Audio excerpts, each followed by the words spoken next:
درود شریف کا اہتمام فرمائیں۔ اللہم صلی علی محمد وعلی آل محمد کما صلیت علی ابراہیم وعلی آل ابراہیم انک حمید مجید۔ اللہم بارک علی محمد وعلی آل محمد کما بارکت علی ابراہیم وعلی آل ابراہیم انک حمید مجید۔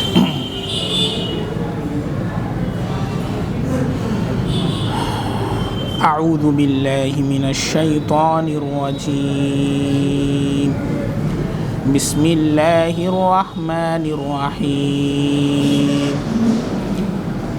یمحق اللہ الربا ویربی الصدقات واللہ لا يحب كل كفار اثیم۔ ان الذين آمنوا وعملوا الصالحات واقاموا الصلاة وآتوا الزكاة لهم اجرهم عند ربهم ولا خوف عليهم ولا هم يحزنون۔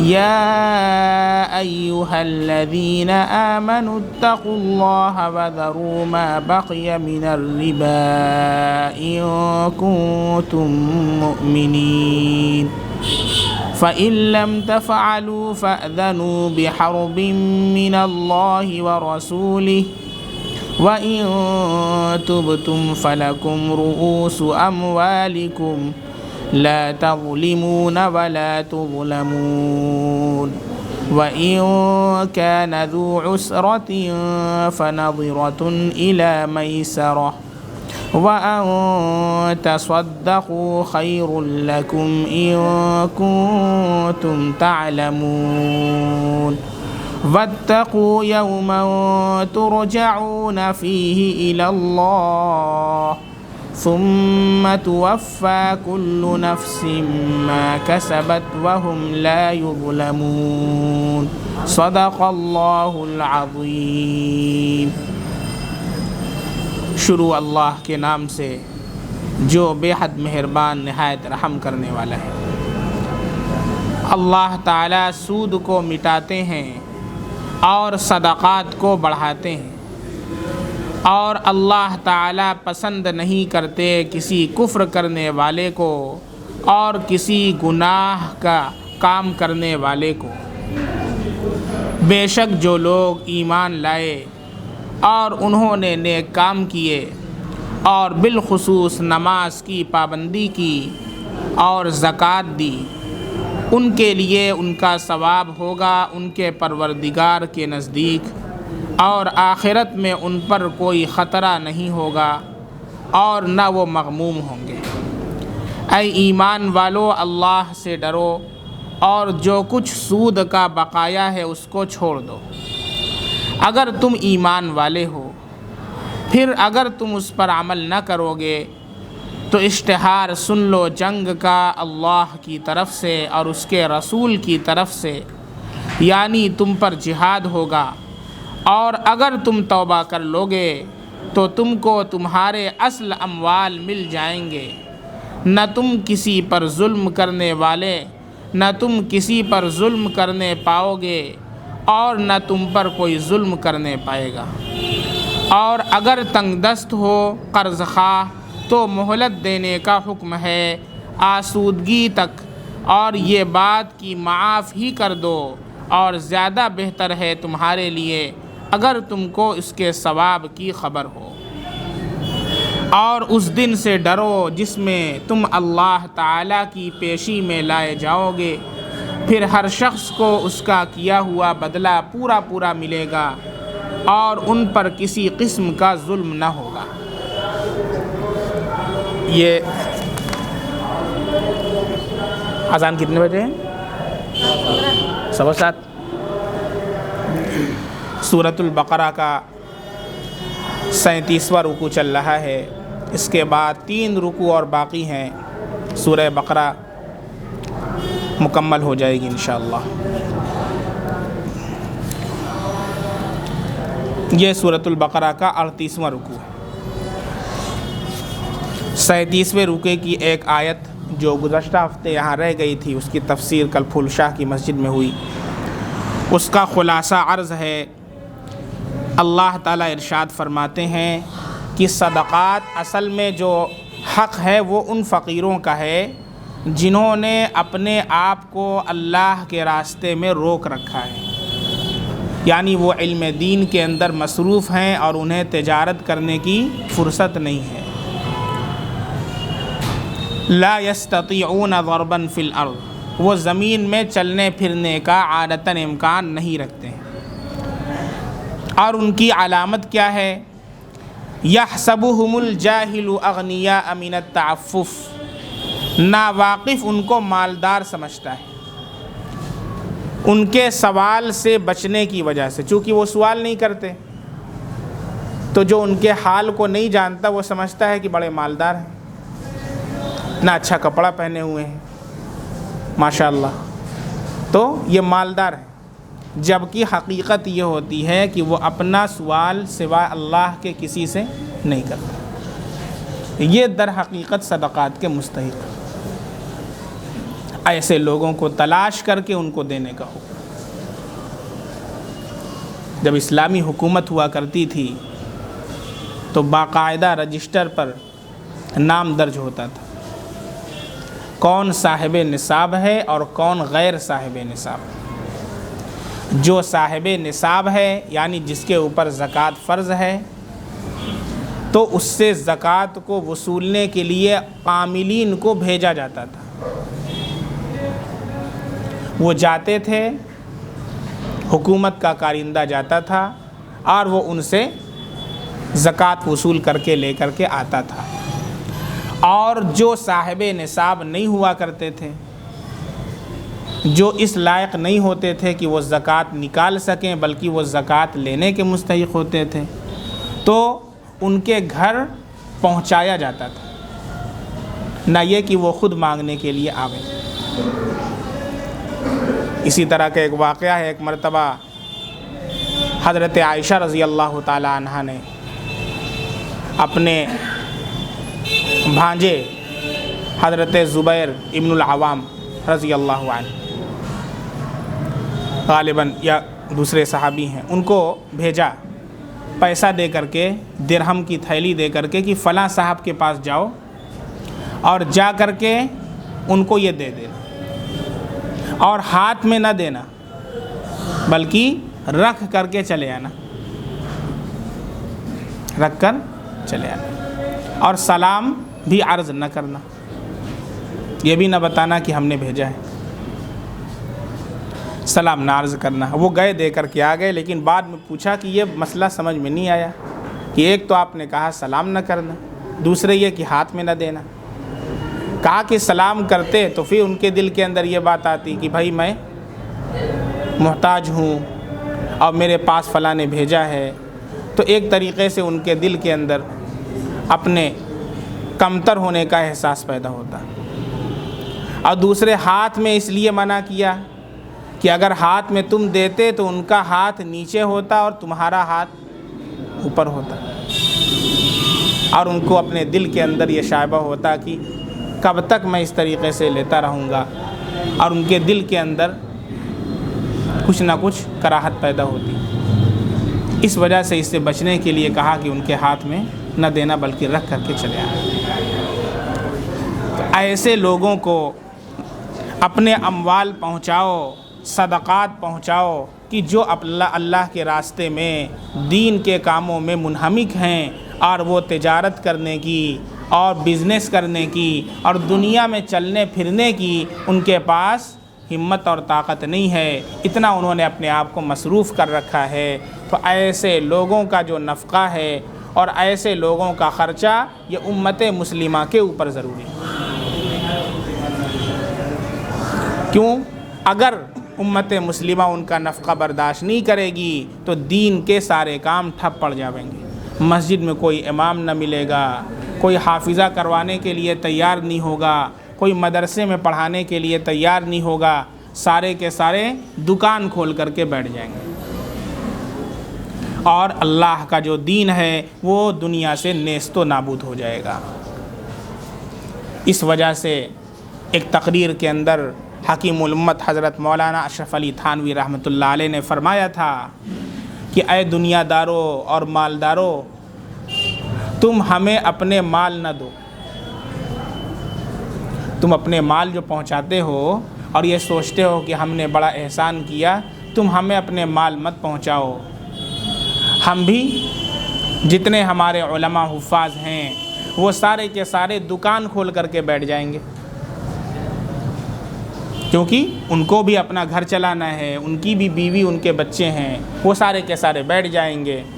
لیکن پھر ہوگا کیا کہ اگلے 5-10 سالوں کے اندر مسجد میں نماز پڑھانے کے لیے کوئی امام میسر نہ ہوگا، نماز جنازہ رکھا ہوگا، کوئی پڑھانے والا نہ ملے گا، تمہاری میت کو کفن دینے والا کوئی نہ ملے گا، کوئی حافظ قرآن تمہارے بچے کو پڑھانے کے لیے تیار نہ ہوگا، اور اللہ کا دین جو دنیا کے اندر اللہ کے نبی صلی اللہ علیہ وسلم نے اللہ تعالیٰ نے بھیجا ہے، وہ دین نیست و نابود ہو جائے گا۔ اس لیے اس کی حفاظت کی ذمہ داری تمہارے کاندھوں پر ہے کہ وہ لوگ جنہوں نے اپنے آپ کو اس کام میں مصروف کر رکھا ہے، ان کے نفقے اور خرچے کی ذمہ داری تم اٹھاؤ۔ اور ان کی علامت یہ ہے کہ وہ لوگوں سے سوال نہیں کرتے ہیں، وہ مستحق ہوتے ہیں لیکن مانگتے نہیں ہیں۔ تعریفہم بسیماہم، اللہ قرآن میں فرما رہے ہیں کہ تم ان کو ان کے چہرے سے پہچان لو گے، وہ ایسے اشخاص ہوتے ہیں۔ لا یسألون الناس الحافا، وہ لپٹ کر کے سوال نہیں کرتے ہیں جس طریقے سے مانگنے والوں کی عادت ہوتی ہے۔ وَمَا تُنْفِقُوا مِن خَيْرٍ فَإِنَّ اللَّهَ بِهِ عَلِيمٌ۔ پھر آگے اللہ تعالیٰ فرما رہے ہیں جو مال بھی تم خرچ کرو گے اللہ کو اس کا خوب علم ہے، اللہ اس کا پورا پورا بدلہ دینے والے ہیں۔ کم سے کم 700 اور اس سے زیادہ کتنا اللہ عطا فرمائیں گے وہ ہمارے اخلاص کے اوپر ڈیپینڈ کرتا ہے، جتنا اخلاص جس کا ہوگا اس کے بقدر اللہ تعالیٰ عطا فرمائیں گے۔ اس کے بعد والی جو آیت ہے اس میں اللہ تعالیٰ نے صدقات کے 4 طریقے بتائے ہیں۔ 4 طریقے میں سے ایک یہ ہے کہ صدقات کرو، رات میں اپنے مال کو خرچ کرو، باللیل والنہاری، اور دن میں خرچ کرو، سرًا وعلانیۃً، پوشیدہ خرچ کرو، وعلانیۃً، اور ظاہری طور پر آشکارا کر کے خرچ کرو۔ مقصد اس کا یہ ہے کہ جب جب موقع آئے خرچ کرنے کا تو پیچھے مت ہٹو بلکہ اللہ کے راستے میں خرچ کرو۔ جب یہ آیت نازل ہوئی تو حضرت ابو بکر صدیق رضی اللہ تعالیٰ عنہ نے 40,000 دینار اللہ کے راستے میں خرچ کیے۔ 10,000 دینار رات کے اندر، 10,000 دینار دن کے اندر، 10,000 دینار چھپا کر کے، اور 10,000 دینار علی الاعلان صدقہ کیے حضرت ابو بکر صدیق رضی اللہ تعالیٰ عنہ۔ اللہ فرماتے ہیں فَلَهُمْ أَجْرُهُمْ عِنْدَ رَبِّهِمْ، تو ان کے لیے ان کا اجر ان کے پروردگار کے پاس ہے۔ وَلَا خَوْفٌ عَلَيْهِمْ وَلَا هُمْ يَحْزَنُونَ، نہ ان پر کوئی خوف ہوگا اور نہ وہ غمگین ہوں گے۔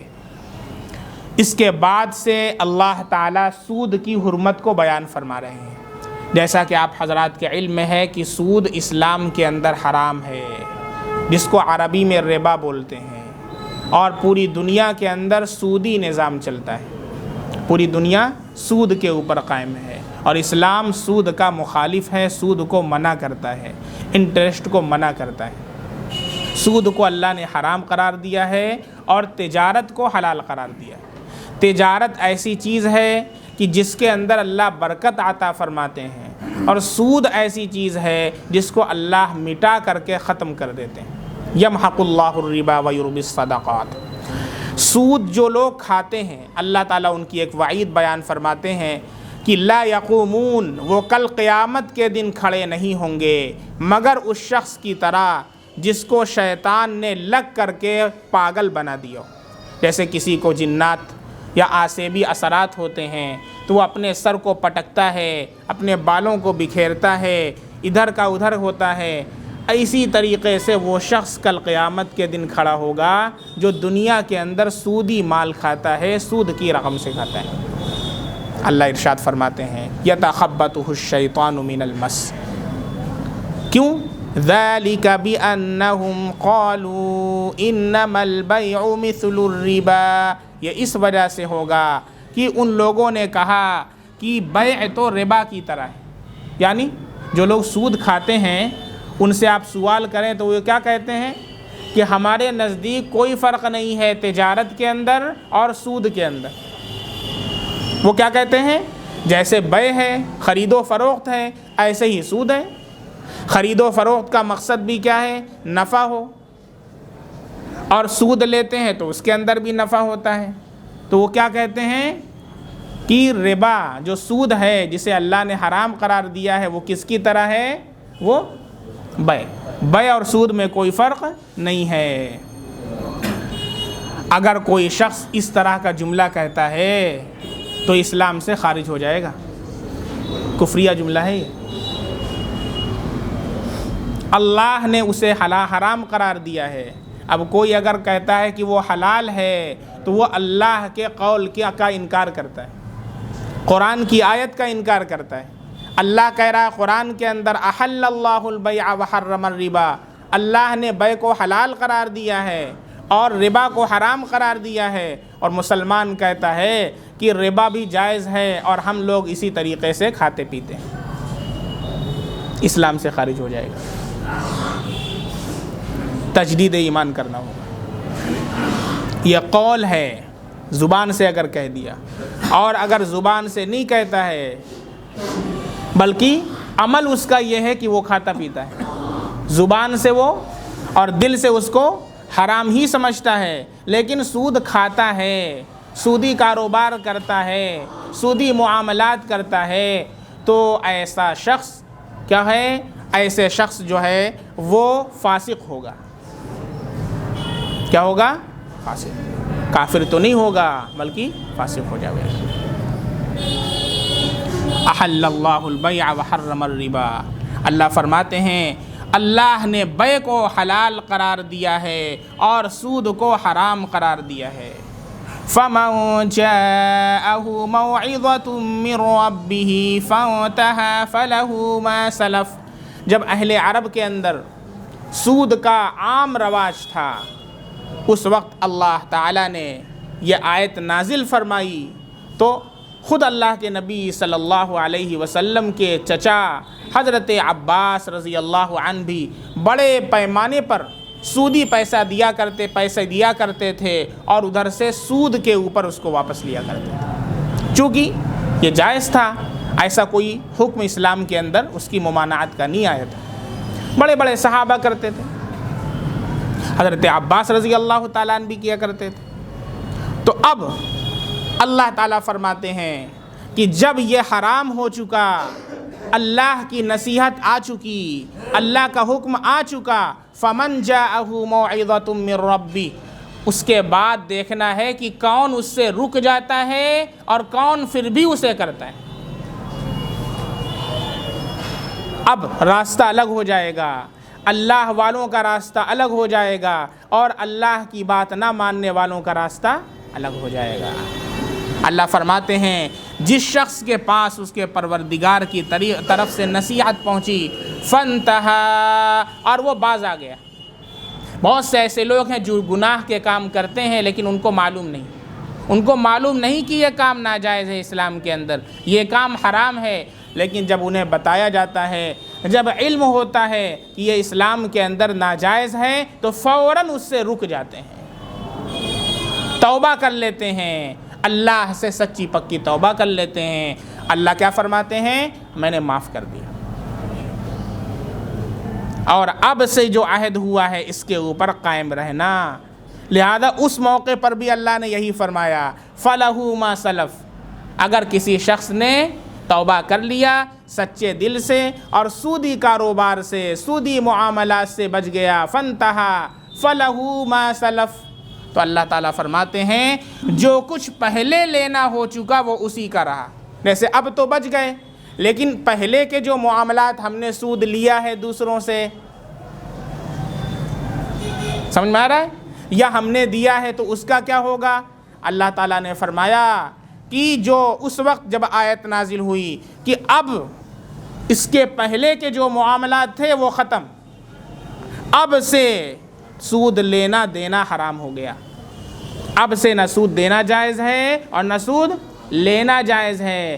لہٰذا اس زمانے کے اندر اگر کوئی شخص سودی کاروبار کرتا ہے، سودی معاملات کرتا ہے اور اسے نہیں معلوم ہے کہ یہ اسلام کے اندر ناجائز ہے، جب اسے معلوم ہوا تو ایسی صورت کے اندر سچی پکی توبہ کر لے اور پھر وہ کسی جائز کاروبار کی تلاش کرے، اور جب کاروبار مل جائے، حلال رزق مل جائے، حلال روزی مل جائے، حلال جاب مل جائے، اس کو اختیار کر لے۔ اور پھر فقہا نے لکھا ہے کہ جتنا سودی پیسہ اس نے لیا ہے، کمایا ہے، اتنا اللہ کے راستے میں تھوڑا تھوڑا کر کے صدقہ کر دے۔ ہندوستان کے اندر جتنے بھی بینکنگ سسٹم ہے، چاہے وہ پرائیویٹ ہو چاہے سرکاری ہو، ان سب کے اندر سود پایا جاتا ہے۔ یہ سارے کے سارے سودی معاملات کے اندر ملوث ہیں۔ اللہ کے نبی صلی اللہ علیہ وسلم نے ارشاد فرمایا ہے، لعن اللہ، اللہ نے لعنت فرمائی ہے سود لکھنے والے پر، سودی کاروبار کرنے والے پر، سود کھانے والے پر، سود کھلانے والے پر اللہ تعالیٰ نے لعنت فرمائی ہے۔ اس لیے جو حضرات ایسے ہیں جو بینک کے اندر کام کرتے ہیں، تو ان کے لیے مسئلہ یہ ہے کہ وہ فوری طور پر اسے نہ چھوڑیں، بلکہ وہ کسی جائز اور حلال کاروبار کی تلاش میں لگ جائیں اور فی الحال وہ کام کرتے رہیں اور اللہ سے گناہوں سے معافی بھی مانگتے رہیں، اللہ سے توبہ بھی کرتے رہیں اور اللہ سے دعا بھی کرتے رہیں، یا اللہ تو مجھے اس ناجائز کام سے نجات عطا فرما دے۔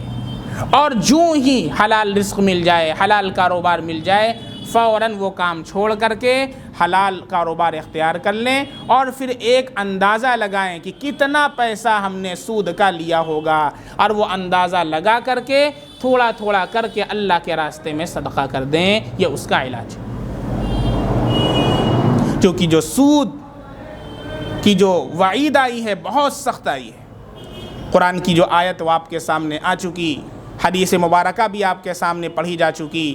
پھر اللہ ارشاد فرماتے ہیں وَأَمْرُهُ إِلَى اللَّهِ، اس کا باطنی معاملہ اللہ کے سپرد ہے۔ ظاہراً اس نے توبہ کر لیا، دل سے اس نے توبہ کیا کہ نہیں، یہ اللہ کے سپرد ہے۔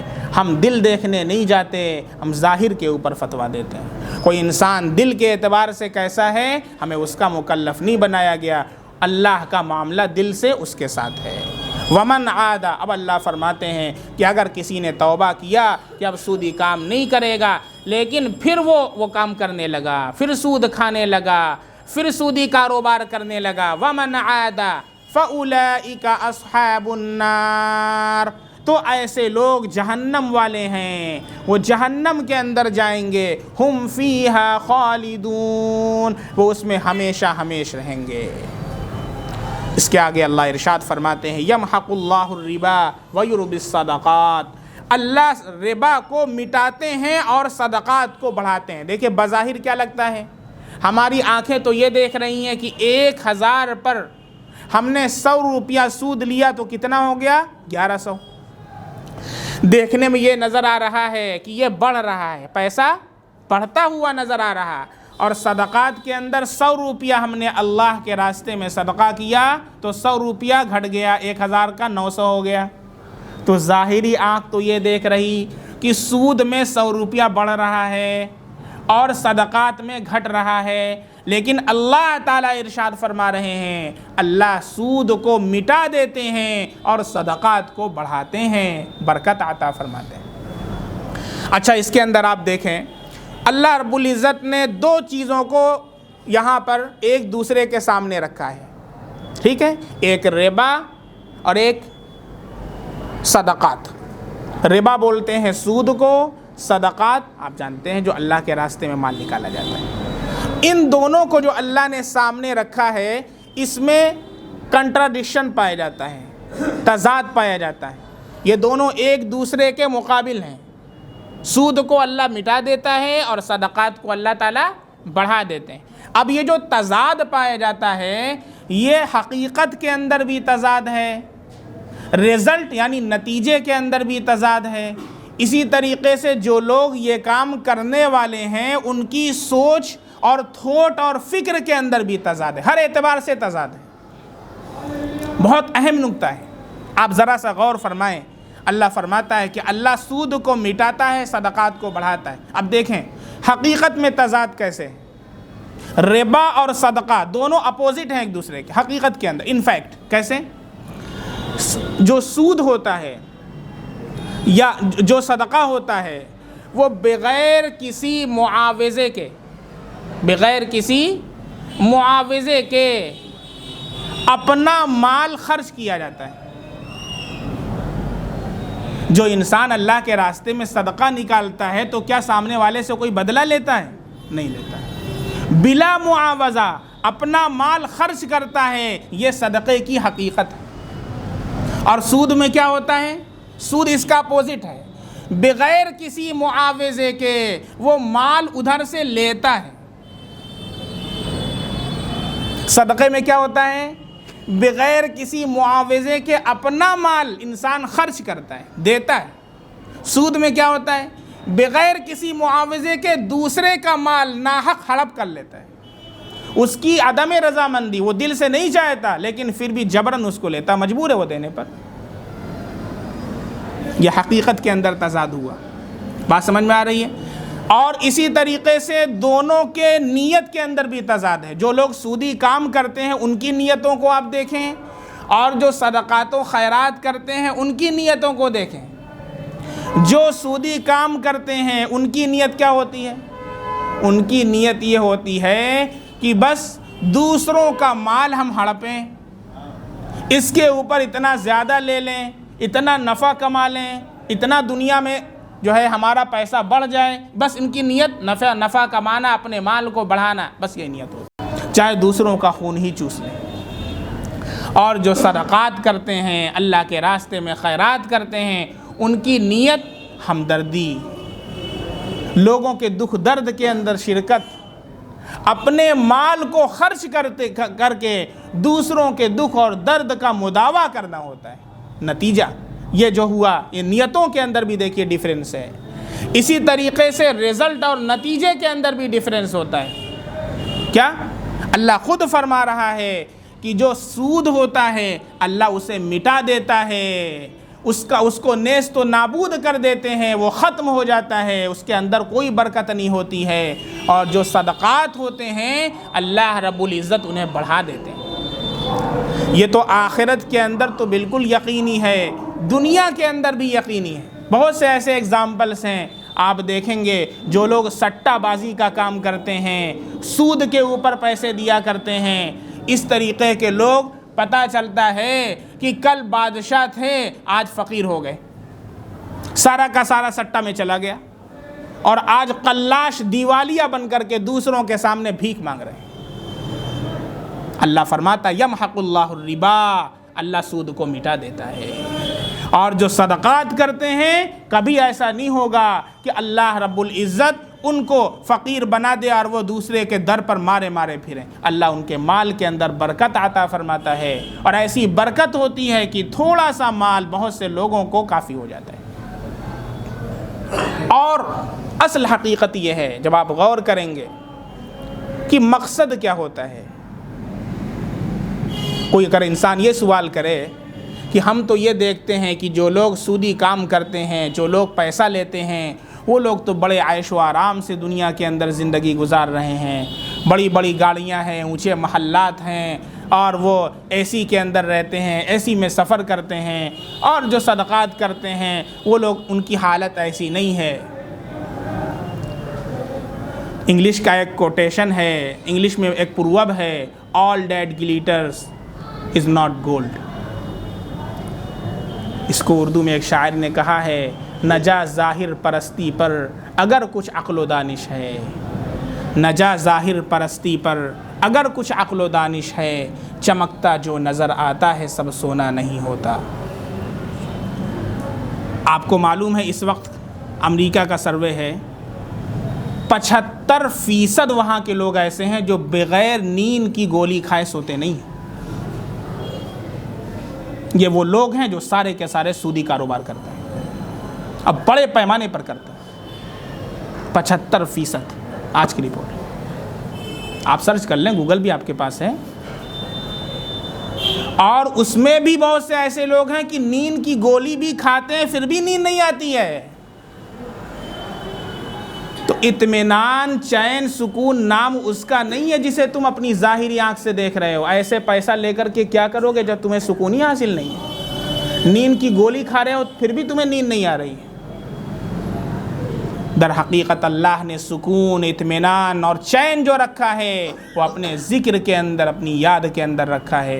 13ویں پارے میں اللہ ارشاد فرماتے ہیں الذین آمنوا وتطمئن قلوبهم بذکر اللہ الا بذکر اللہ تطمئن القلوب۔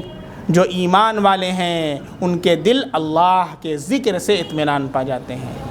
اور کان کھول کر کے سن لو، اللہ، کان کھول کر کے سن لو، اللہ کے ذکر ہی سے دلوں کو اطمینان ہوتا ہے۔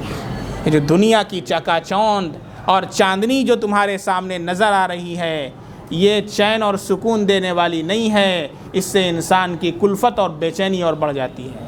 جس کے پاس زیادہ سونا ہوتا ہے رات میں نیند بھی نہیں آتی ہے۔ اللہ نے سکون اور چین اپنی یاد کے اندر رکھا ہے۔ اس لیے جو لوگ یہ اعتراض کرتے ہیں وہ بصیرت کی آنکھ سے اندھے ہیں۔ ان کے پاس بصارت تو ہے، بصیرت نہیں۔ اس لیے اللہ فرماتا ہے اللہ سود کو مٹاتا ہے اور صدقات کو بڑھاتا ہے، اور اللہ کا جو قول ہے وہ ہمیشہ سچا ہوتا ہے۔ واللہ لا يحب كل كفار اثیم، اور اللہ تعالیٰ پسند نہیں کرتے کسی کفر کرنے والے کو اور کسی گناہ کا کام کرنے والے کو۔ اگر کوئی سود کا زبان سے اقرار کرے کہ میں تو اسے حلال سمجھتا ہوں تو وہ کافر ہو جائے گا۔ دیکھیے اللہ فرما رہے کفار، اور اگر زبان سے وہ اس کو حلال نہ کرے، زبان سے یہ نہ کہے کہ میں تو سود کو حلال سمجھتا ہوں، دل سے تو وہ اس کو حرام سمجھے لیکن وہ عمل کرے، سود کھائے، سودی کاروبار کرے، تو ایسا شخص گنہگار ہوگا، اثیم ہوگا، فاسق ہوگا۔ اللہ تعالیٰ پسند نہیں کرتے نہ تو کفر کرنے والے کو نہ گناہ کا کام کرنے والے کو۔ اس لیے اس کی جو صورت بتلائی گئی ہے، جو حضرات بھی اس کے اندر ملوث ہیں وہ اس سے بچنے کی کوشش کریں اور اللہ سے توبہ بھی کریں اور اللہ سے دعا بھی کریں کہ اے اللہ تو ہی ہمیں بچانے والا ہے۔ کوئی جائز رزق اور حلال رزق کی تلاش میں میں چل رہا ہوں، کوشش میں ہوں، مجھے عطا فرما دیجیے۔ ان الذین آمنوا وعملوا الصالحات، یہ قرآن کریم کا طرز ہے کہ جہاں پر بھی کفار کے لیے وعید ہے پھر وہیں پر ایمان والوں کا تذکرہ ہے۔ پورے قرآن کو آپ پڑھیں، جہاں کفر کا تذکرہ ہے پھر اس کے بعد اللہ نے ایمان والوں کا تذکرہ کیا ہے۔ جہاں کفار کے لیے وعید سنائی ہے تو وہیں پر اللہ تعالیٰ نے ایمان والوں کے لیے اللہ تعالیٰ نے جنت کی بشارت سنائی ہے اور ان کے لیے وعدے بتائیں۔ چنانچہ اللہ ارشاد فرماتا ہے ان الذین آمنوا وعملوا الصالحات، بے شک جو لوگ ایمان لائے اور انہوں نے نیک کام کیے۔ قرآن میں جہاں پر بھی ایمان کا تذکرہ ہے اس کے بعد عمل صالح کا تذکرہ ہے۔ صرف ایمان جنت میں جانے کے لیے اگر کسی کے پاس صرف ایمان ہے اور اس نے عمل صالح نہیں کیا ہے تو ایک نہ ایک دن حدیث میں آتا ہے کہ وہ جنت میں ضرور جائے گا، لیکن پہلے وہ جہنم کے اندر جتنے گناہ اس نے کیے ہیں وہ سارے گناہ کی سزا بھگتے گا، پھر اس کے بعد جنت کے اندر جائے گا۔ اس لیے دخول اولی کے لیے جنت کے اندر دخول دو طرح کا ہوگا، ایک دخول اولی ہوگا، ایک دخول ثانوی ہوگا۔ دخول اولی کا مطلب سمجھ رہے ہیں؟ دخول اولی ہوگا ان لوگوں کا کہ جو اللہ تعالیٰ کی طرف سے جہنم میں ڈالے بغیر پہلی فرصت میں اللہ اولے وہلا کے اندر ان کو جنت کے اندر داخلہ عطا فرمائیں گے، یہ دخول اولی ہوگا۔ دعا فرمائیں کہ اللہ ہمیں جنت کا دخول اولی نصیب فرمائے۔ اور دخول ثانوی ان لوگوں کا ہوگا کہ جو ایمان والے تو ہوں گے لیکن ان کے پاس عمل صالح نہیں ہوگا، انہوں نے اللہ کے حکام کی نافرمانی کی ہوگی، اللہ کے نبی کے حکام کی نافرمانی کی ہوگی، تو پہلے انہیں جہنم کے اندر ڈالا جائے گا اور وہ سارے اعمال کی سزا بھگت لیں گے، پھر اس کے بعد ان کو نکال کر کے جنت میں ڈالا جائے گا۔ یہ دخول ثانوی ہوگا، یعنی دوسرا دخول۔ اس لیے قرآن میں آپ جہاں بھی پڑھیں گے ایمان کے ساتھ عمل صالح کا ذکر ملتا ہے۔ ان الذین آمنوا وعملوا الصالحات، بے شک جو لوگ ایمان لائے اور انہوں نے نیک کام کیے، جہاں بھی اللہ نے وعدہ کیا ہے دونوں کے ساتھ، ایمان بھی اور عمل صالح بھی۔ اس لیے بہت سے ایسے لوگ جو خام خیالی کے اندر مبتلا ہیں اور اپنے دل کے اندر خیالی پلاؤ پکاتے رہتے ہیں کہ دل صاف ہونا چاہیے، نیت صاف ہونی چاہیے اور باطن پاک ہونا چاہیے، ظاہر سے کیا ہوتا ہے، وہ تمام لوگ اللہ کی آیت پڑھ لیں، وہ میری بات نہ مانے، اللہ کی بات کم سے کم مان لیں۔ قرآن میں اللہ جگہ جگہ اعلان کر رہا ہے اے ایمان والو، اور وہ جنہوں نے نیک اعمال کیے ان کے لیے اللہ نے یہ وعدے کر رکھے۔ آپ تفسیریں پڑھیے جو مفسرین نے تفسیریں فرمائی ہیں کہ جو صرف ایمان ہے اور عمل صالح سے خالی ہے وہ اول وہلہ میں جنت میں نہیں جاوے گا، اسے جہنم کے اندر ڈالا جائے گا اور سزا بھگتنے کے بعد پھر جنت کے اندر جاوے گا، اور وہ بھی اس وقت جب کہ کسی کا حق نہ مارا ہو۔ اگر حقوق العباد کے اندر پھنسا ہوا ہے تب تو اس کے اندر بڑا لمبا وقت چلا جائے گا، جب تک بندہ معاف نہیں کرے گا اللہ بھی معاف نہیں کرے گا۔ تو حقوق العباد اگر نہ ہوں تب یہ والی بات ہے، اور اگر حقوق العباد بھی ہیں، بہن کا حصہ نہیں دیا ہے، بھائی کا حق مار دیا ہے اور فلاں کا حق لیا ہے، تو پھر اللہ کے نبی کا ارشاد ہے میری امت کا سب سے بڑا مفلس وہ شخص ہے جو کل قیامت کے دن آوے اور بہت سے اعمال لے کر کے آوے، لیکن حقوق والے آئیں گے اپنے حق لے کر کے چلے جائیں گے، جب نیکیاں ختم ہو جائیں گی تو پھر اپنے گناہوں کو لا دیں گے، اور ایک وقت آوے گا جب وہ سارے گناہوں کے ساتھ اسے جہنم کے اندر پھینک دیا جائے گا۔ اللہ ہم سب کی حفاظت فرمائے۔ اس لیے ایمان کے ساتھ عمل صالح شرط ہے، صرف ایمان دخول اولی کے لیے کافی نہیں ہے۔ وَأَقَامُوا الصَّلَاةَ، آگے اللہ فرماتے ہیں عمل صالح میں سے نماز کو قائم کیا۔ عمل صالح میں سب سے پہلے نمبر پر کیا فرمایا؟ نماز، چونکہ ایمان کے بعد سب سے اہم عمل اسلام کے اندر کیا ہے؟ نماز ہے۔ وَأَقَامُوا الصَّلَاةَ، نماز کی پابندی کی۔ اللہ نے اقامہ کا لفظ استعمال کیا، صلی کا لفظ استعمال نہیں کیا۔ صلی کے معنی آتے ہیں پڑھ لیا، کبھی پڑھا کبھی چھوڑ دیا، 3 وقت کی پڑھ لیا 2 وقت کی چھوڑ دیا، فجر میں غائب، عصر میں غائب، ظہر میں پڑھ لیا، مغرب میں پڑھ لیا، عشاء میں پڑھ لیا، کبھی آنکھ کھلی تو پڑھ لیا، کبھی نہیں کھلی نہیں پڑھا۔ تو انہیں اقاموا الصلاۃ نہیں بولیں گے، انہیں بولیں گے صلوا الصلاۃ۔ جو لوگ عربی جانتے ہیں وہ لوگ سمجھ پائیں گے۔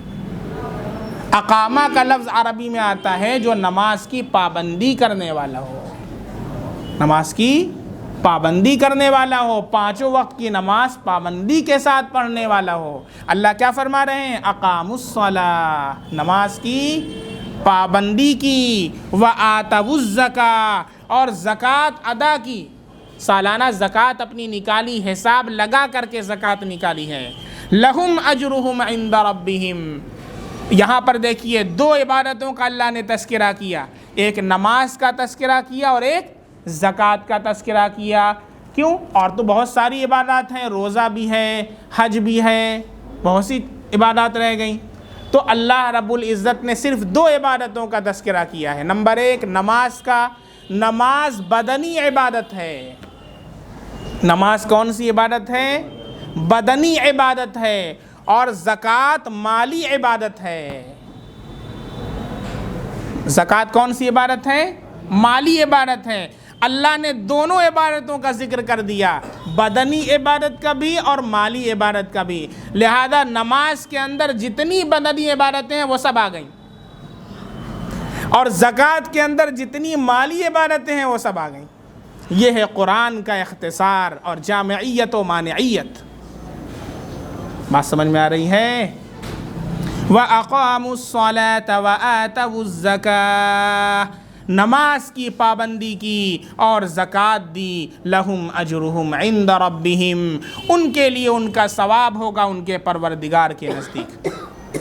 کل قیامت کے دن بہت سے ایسے لوگ ہوں گے جو جنت کے اندر چلے جائیں گے، لیکن ان کے بہت سے دوست ہوں گے جن کو جنت میں تلاش کریں گے ملیں گے نہیں، تو بیٹھ کر بات کریں گے، ارے یار میرا ایک دوست تھا وہ دکھائی نہیں دے رہا ہے، کہاں ہے وہ؟ جب تلاش کریں گے نہیں ملیں گے تو پھر اللہ رب العزت ان کو ایک جیسے اسکرین چلتی ہے، ایک پردہ، اس پردے کے اوپر ان کے دوست کو دکھائیں گے کہ وہ دوست جہنم کے اندر جل رہا ہے۔ قرآن میں باقاعدہ سورہ مدثر آپ پڑھیے، وہ دیکھیں گے، کہیں گے ارے یہ تو ہمارا دوست ہے، یہ جہنم کے اندر ہے۔ وہ ان سے سوال کریں گے، وہ سسٹم ایسا ہوگا کہ ان کی آواز وہاں پہنچے، کہیں گے ما سلککم فی سقر، اے میرے دوست کس چیز نے تمہیں جہنم کے اندر داخل کر دیا؟ ما سلککم فی سقر، سب سے پہلی چیز وہ شمار کریں گے جو جہنم کے اندر جل رہے ہوں گے، سب سے پہلی چیز جو بتائیں گے وہ جانتے ہیں کیا کہیں گے؟ قالوا لم نک من المصلین، ہم نماز کی پابندی نہیں کرتے، سب سے پہلی چیز جو وہ کہیں۔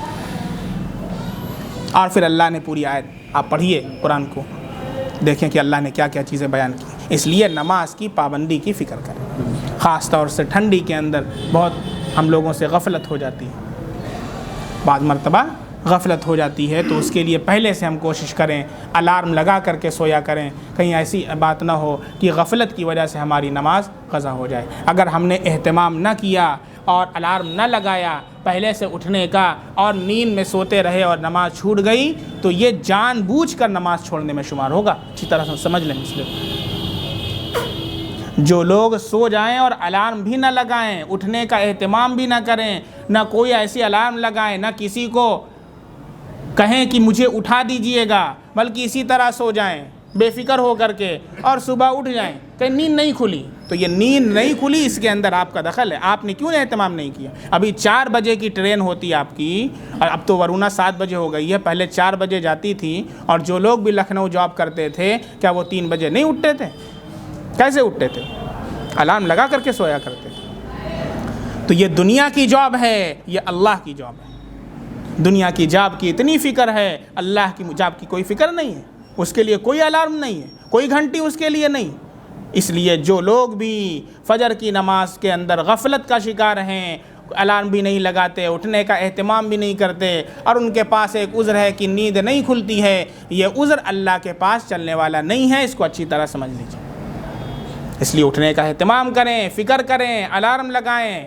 امی سے کہیں جو گھر میں اٹھتی ہیں، دادی ہیں اٹھتی ہیں، ان سے کہیں کہ صبح اٹھیے گا دادی تو ہم کو جگا دیجیے گا، امی سے کہیں اماں اٹھیے گا تو ہم کو جگا دیجیے گا، اور انہوں نے جگایا پھر بھی سو گئے تب بھی عمدن نماز چھوڑنے والے شمار ہوں گے۔ بعض دفعہ ایسا ہوتا ہے کہ گھر کے بڑے جیسے امی اٹھیں تو امی نے بھیا کو جگایا، ارے بابو اٹھ جاؤ نماز پڑھ لو، اچھا امی نیند کھل گئی ہے، چونکہ شیطان پیر دبا رہا ہے، اتنی اچھی نیند آ رہی ہے، ٹھنڈی کا موسم ہے، لحاف میں لپٹے ہوئے ہیں، سوچ رہے ہیں کون چھوڑے لحاف کو، اور پھر سے نیند مار لیا اور نماز چھوڑ دیا۔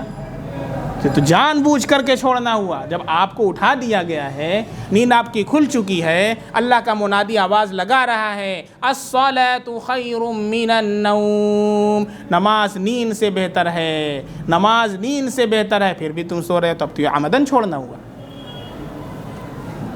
اس لیے غفلت سے نکلیں، نماز کی پابندی کریں، انشاءاللہ نیت کریں آج سے ہم لوگ پابندی کریں گے انشاءاللہ۔ ولا خوف علیہم ولا هم يحزنون، اللہ فرماتے ہیں ایسے لوگوں کا اجر ان کے پروردگار کے پاس ہے، ان پر نہ تو کوئی خوف ہوگا نہ وہ غمزدہ ہوں گے۔ خوف ہوتا ہے آگے کوئی چیز پیش آنے والی ہو، کوئی خطرہ ہو، اس پر خوف ہوتا ہے، تو ان لوگوں کو کوئی خطرہ بھی نہیں ہوگا، اور حزن ہوتا ہے پیچھے کوئی ایسی چیز ہو کہ جس کے اوپر انسان غم زدہ ہو، تو ان کو کوئی غم بھی آخرت کے اندر نہیں ہوگا، وہ اللہ والے ہوں گے۔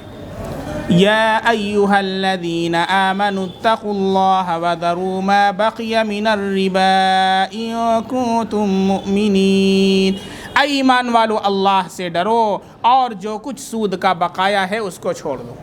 اصل میں اس کا شان نزول یہ ہے کہ جس وقت سود کی آیت نازل ہوئی تو سارے صحابہ جتنے مسلمان تھے انہوں نے توبہ کر لی سود سے، لیکن اب مسئلہ یہ آیا کہ جو انہوں نے کفار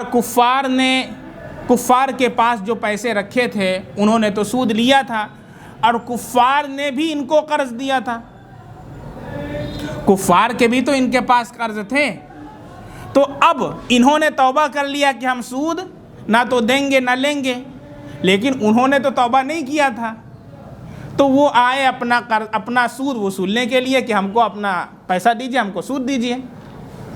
اب صحابہ نے کہا بھائی ہم نے تو توبہ کر لیا ہے کہ ہم سود نہ تو دیں گے نہ لیں گے، اور آپ مانگنے کے لیے آئے ہیں۔ تو انہوں نے کہا بھائی ہم تھوڑی نہ مسلمان ہیں، آپ مسلمان ہیں۔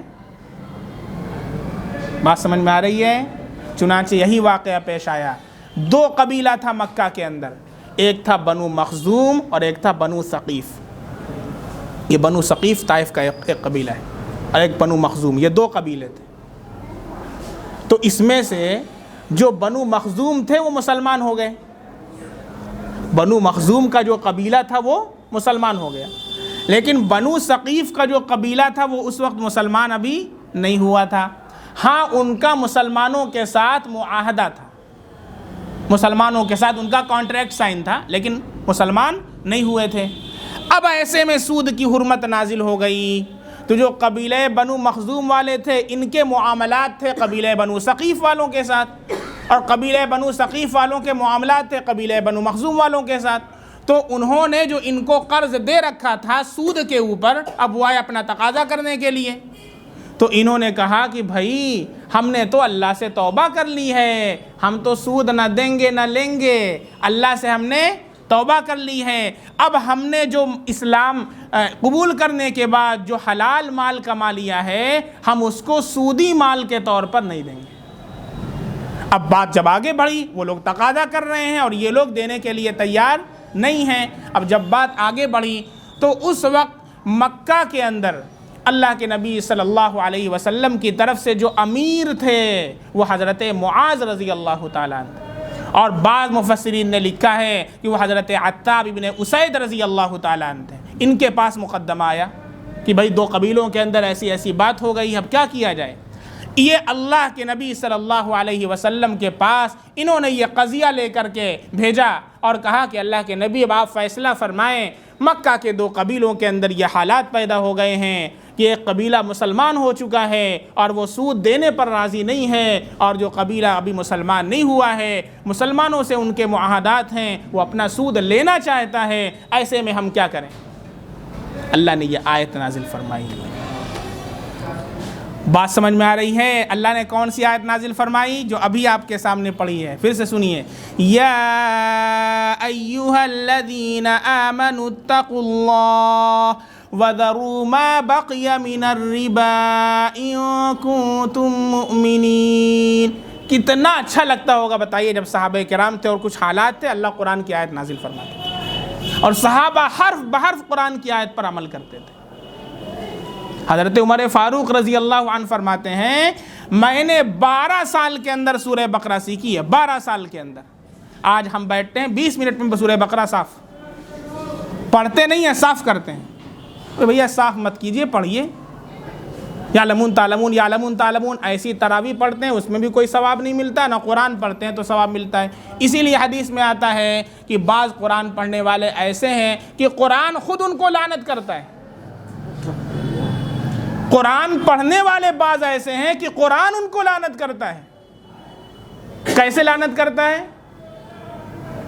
ہم قرآن کو صحیح پڑھتے نہیں، ذرا سا زبر کا زیر ہوگا معنی کہاں سے کہاں پہنچ جائے گا، صاد کا سین پڑھ دیں گے معنی کہاں سے کہاں پہنچ جائے گا، اس کا ہم خیال نہیں کرتے۔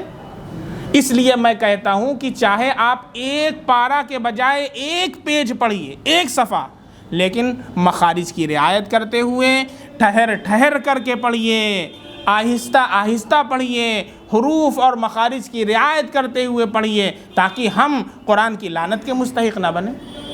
اسی طریقے سے تراویح میں جلدی بازی نہیں، 4 دن 5 دن والی تراویح، ابھی رمضان آ رہا ہے، ایک ٹولہ نکلے گا 4 دن کی تراویح پڑھنا ہے۔ کیا بات ہے بھائی، کہیں سفر کرنا ہے کیا اتنی جلدی ہے آپ کو؟ اور 4 دن کے بعد 5 دن کے بعد پورے رمضان تراویح نہیں پڑھتا ہے۔ 2 الگ الگ سنتیں ہیں رمضان میں۔ نمبر 1، پورے رمضان تراویح کا پڑھنا یا سننا، پورے رمضان تراویح کا پڑھنا یہ الگ سنت ہے، نمبر 2 تراویح کے اندر ایک قرآن کریم کا پڑھنا یا سننا یہ الگ سنت موقدہ ہے۔ جو لوگ 4-5 دن کے اندر تراویح کے اندر ایک قرآن کو سن لیتے ہیں ان کی ایک سنت تو ادا ہو جاتی ہے، لیکن پھر پورے رمضان وہ سنت کو چھوڑ کر کے بیٹھ جاتے ہیں۔ اور وہ بھی جو 4 دن 5 دن میں پڑھتے ہیں اس کا کیا حال ہوتا ہے؟ معاذ اللہ، اللہ کی پناہ، سوا یعلمون تعلمون کے کچھ سمجھ میں نہیں آتا ہے۔ اس لیے اہتمام کیجئے کہ پورے رمضان ہماری مسجد کے اندر تراویح ہو، اور اس طرح امام صاحب کو مجبور مت کیجئے کہ وہ ایسے قرآن جلدی جلدی پڑھنے لگیں کہ نہ اس کو پڑھنے کا ثواب ملے نہ سننے کا ثواب ملے، بلکہ آپ کہیں آپ اطمینان سے پڑھیں، ایک ایک حرف کو سمجھ کر کے آپ سنیں۔ اور ایسا ماحول بنا دیا جاتا ہے کہ اگر 5 منٹ بھی لیٹ ہوا تو سب لوگ گھڑی دیکھنے لگتے ہیں۔ امام صاحب بھی کہتے ہیں کہ ان کو تو قرآن کی کوئی فکر نہیں ہے، لاؤ یعلمون تعلمون والی تراویح پڑھاؤ، اور وہ بھی ویسے ہی کھینچنا شروع کرتے ہیں۔ اب مقتدی لوگ خوش، ارے ماشاءاللہ امام صاحب نے تو 20 منٹ میں ایک پارہ ختم کر دیا۔ میں اپنی بات بتاؤں، بامبے گیا جس وقت میں نے حفظ کیا تھا، اس وقت ہمارے نانا باحیات تھے، اب انتقال فرما گئے، اللہ تعالیٰ ان کی قبر کو نور سے بھر دے، اللہ ان کی مغفرت فرمائے۔ تو وہاں کے قاری، کون قاری تھے ان کا نام نہیں یاد آ رہا ہے، ان کے پاس لے کر کے چلو میں ان سے ملوا دوں، اور انہوں نے کہا بابو سناؤ، میں نے قرآن سنایا، بہت خوش ہوئے، ارے بڑا عمدہ قرآن پڑھتے ہو۔ کہنے لگے ایک پارہ کتنے منٹ میں پڑھتے ہو؟ انہوں نے کہا حضرت ایک پارہ آدھا گھنٹہ۔ آدھے گھنٹے میں پڑھو گے تب کچھ ترقی نہیں کر سکو گے۔ نے کہا کیا مطلب حضرت؟ 7 منٹ کا 7 منٹ 7 منٹ کے اندر ایک پارہ پڑھنا ہے۔ اب میں چھوٹا تھا، کیا بولتا ہوں، نانا بیٹھے تھے، وہ بڑے قاری صاحب تھے، بڑی مسجد کے امام تھے۔ انہوں نے کہا 7 منٹ میں اگر تم ایک پارہ پڑھو تو بمبئی میں تم ترقی کر لو گے۔ میں کچھ بولا نہیں، خاموش رہا، نانا کے ساتھ واپس آ گیا۔ اس کے بعد نانا نے کہا کیا ارادہ ہے؟ میں نے کہا میرا ارادہ نہیں، 7 منٹ میں نہیں پڑھ پاؤں گا۔ یہ صورتحال ہے، 7 منٹ سے بھی پہلے پڑھ۔ حافظ ریل ایسا قرآن پڑھیں کہ کچھ بھی سمجھ میں نہ آئے۔ قرآن لعنت کرتا ہے۔ سمجھ میں آ رہی؟ تو کہاں سے یہ بات نکل آئی؟ بات تو قبیلہ بنو مخزوم اور وہ اچھا ہاں، تو قرآن جو نازل ہوتا تھا اللہ کے نبی صلی اللہ علیہ وسلم کے دور میں، تو اللہ کے نبی صلی اللہ علیہ وسلم کے پاس جب یہ مقدمہ گیا ہے، یہ قضیہ گیا، تو اللہ نے یہ آیت نازل فرمائی، اور اللہ کے نبی صلی اللہ علیہ وسلم نے صحابہ کو بتا دیا، اے ایمان والو اللہ سے ڈرو۔ سب سے پہلے دیکھیے قرآن کا یہ طرز کہ جب بھی اللہ تعالیٰ کوئی حکم دیتے ہیں تو اس کے پہلے اللہ رب العزت کچھ ایسی نصیحت فرماتے ہیں کہ جس سے بندہ عمل کے لیے تیار ہو جاتا ہے۔ اب دیکھیے آگے اللہ تعالیٰ حکم دے رہے ہیں، اور اس سے پہلے اللہ تعالیٰ نے کیا کہا؟ تقوی، اے ایمان والو اللہ سے ڈرو۔ ظاہر سی بات ہے جب اللہ کا ڈر ہمارے دل کے اندر ہوگا تو اللہ کا کوئی بھی حکم ہوگا ہم اس کو ماننے کے لیے تیار ہو جائیں گے۔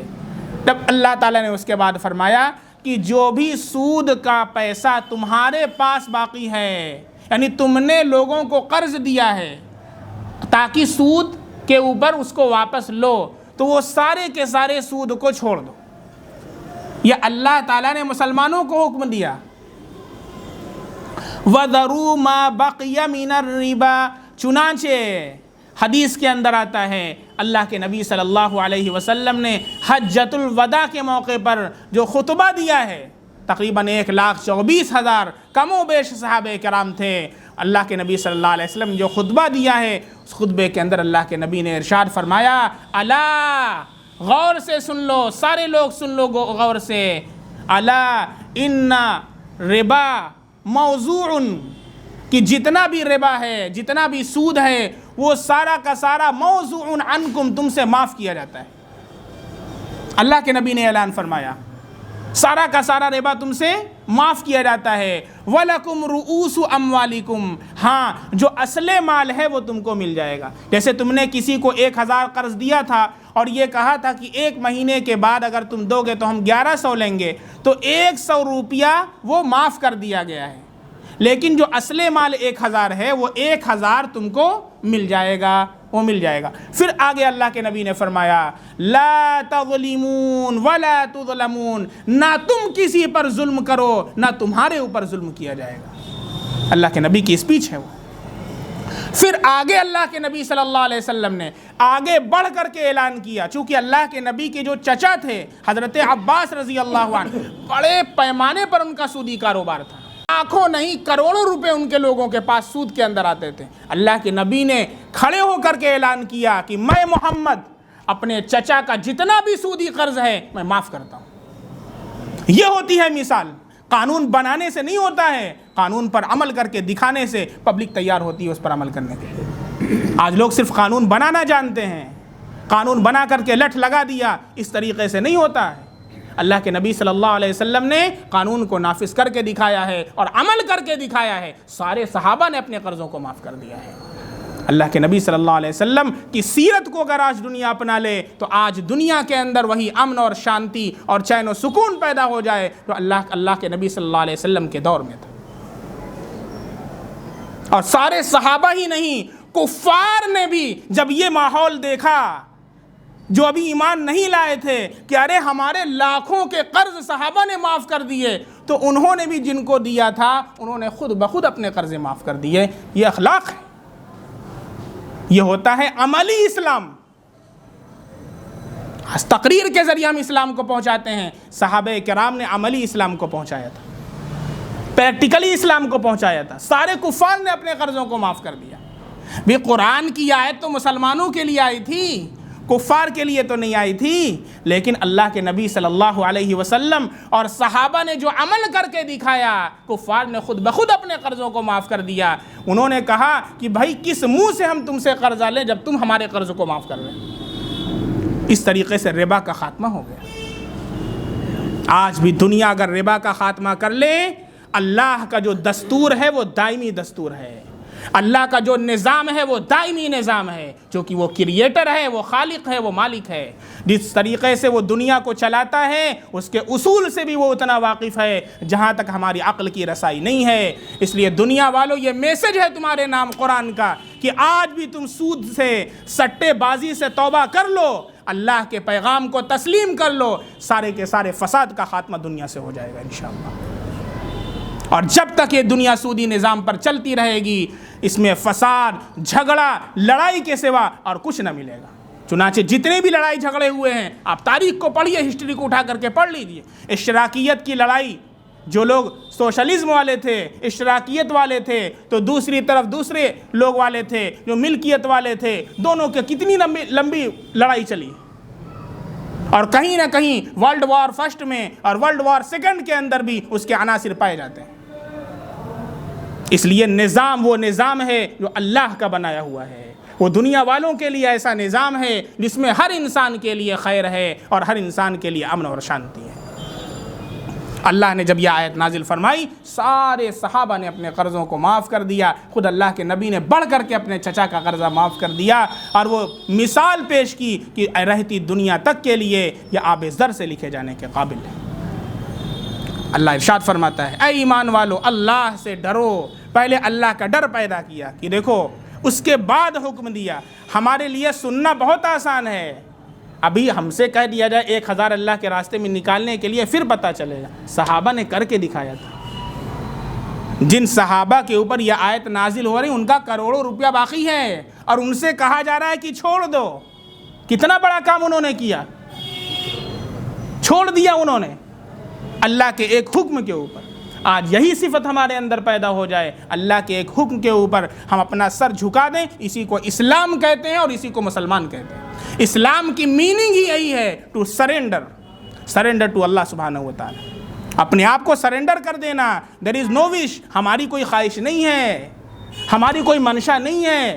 اللہ کے سامنے جب ہم نے اپنا سر جھکا دیا اور ہم نے اللہ کو اپنا رب تسلیم کر لیا، اب ہماری کوئی خواہش نہیں ہے، ہمارا حکم نہیں چلے گا، اللہ کا حکم چلے گا۔ آج مسلمان اگر دل سے اللہ کو اللہ مانتا ہے، اسلام کو تسلیم کرتا ہے، تو اللہ کے احکام اور قوانین کو اپنی ذات کے اوپر سب سے پہلے نافذ کرے۔ اپنے خاندان کے اوپر نافذ کرے اور پھر وہ خواب دیکھے پوری دنیا کے اندر اسلامی خلافت کا۔ اگر ہم اپنی ذات کے اوپر نافذ کرنے والے بن جائیں، اپنے گھر کے اوپر نافذ کرنے والے بن جائیں، تو میں نے کہ جیسا کہ اس سے پہلے کئی مرتبہ کہا ہے کہ جو روڈ میپ ہوتا ہے وہ ہم ہی بناتے ہیں۔ اگر روڈ میپ کو ہم اسلام کو روڈ میپ بنائیں گے تو کوئی دنیا کے اندر ایسا قانون نہیں ہے کہ جو اسلام کو مٹا سکتا ہے۔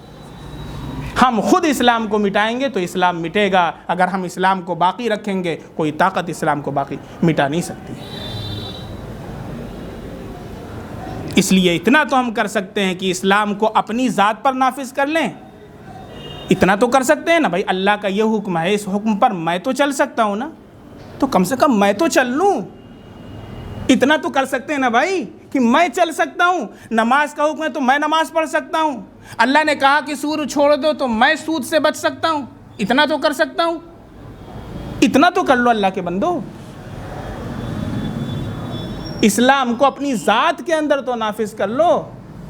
جو ماتحت لوگ ہیں پھر اس کے بعد اس کا دائرہ وسیع کرو، کم سے کم ان سے بھی ریکویسٹ آپ کرو، درخواست کرو ان کی ذات کے اوپر، لیکن سب سے پہلے اپنی ذات سے اصلاح کا عمل شروع۔ آج الٹا کام یہاں سے شروع ہوتا ہے کہ ہم سب سے پہلے سب لوگوں کی اصلاح کی فکر کرتے ہیں، اپنی ذات کو بھول جاتے ہیں۔ اپنی ذات کو بھول گئے، اپنی ذات کی اصلاح سب سے پہلے کرنا ہے۔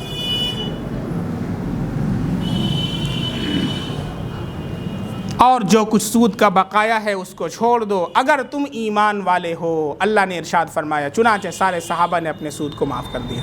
وقت ہو چکا ہے، دعا پڑھ لیں۔ سبحان اللہ بحمدہ، سبحانک اللہم بحمدک، اشہد ان لا الہ الا انت، استغفرک واتوب الیک۔ سبحان ربک رب العزۃ عما یصفون، وسلام علی المرسلین، والحمد للہ رب العالمین۔